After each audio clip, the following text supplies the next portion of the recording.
1400 tahun yang lalu, seorang pria berdiri di tengah padang pasir Mekah. Dia memegang tulang yang sudah rapuh, meremasnya sampai jadi debu, lalu bertanya dengan nada mengejek, "Bagaimana mungkin Tuhanmu bisa menghidupkan kembali debu ini menjadi manusia yang utuh?" Logika manusia saat itu sederhana. Kalau sudah hancur, ya sudah, selesai. Tapi, jawaban yang turun bukan sekedar, "Aku bisa membangkitkanmu." Jawaban itu tertulis di surat Al-Qiyamah ayat 4. Allah berfirman, "Bahkan kami mampu menyusun kembali ujung jari jemarinya dengan sempurna." Tunggu, kenapa jari? Kenapa bukan wajah? Kenapa bukan jantung? Simpan pertanyaan itu, karena jawabannya baru terungkap ribuan tahun kemudian.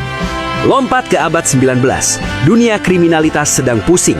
Bagaimana cara memastikan seseorang itu benar-benar si A kalau dia bisa operasi wajah atau ganti nama?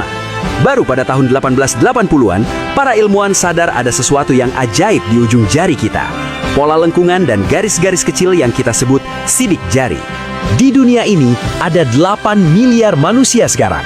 Dan tahukah kamu, probabilitas ada 2 orang punya sidik jari sama adalah 1:64 miliar.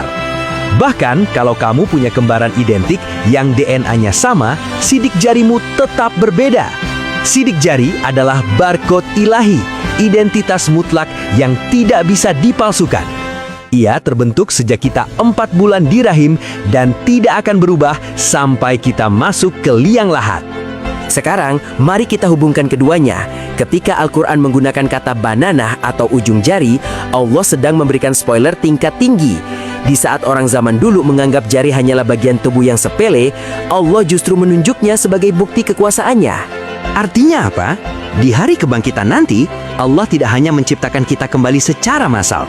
Dia akan merekonstruksi dirimu sespesifik mungkin.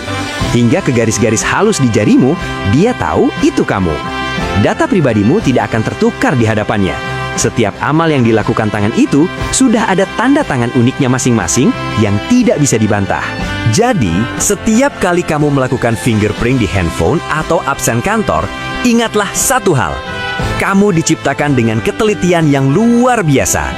Tidak ada satupun dari kita yang produk gagal atau kebetulan. Identitasmu sudah dipatenkan oleh Sang Pencipta sejak 14 abad lalu. Masihkah kita ragu untuk kembali kepadanya?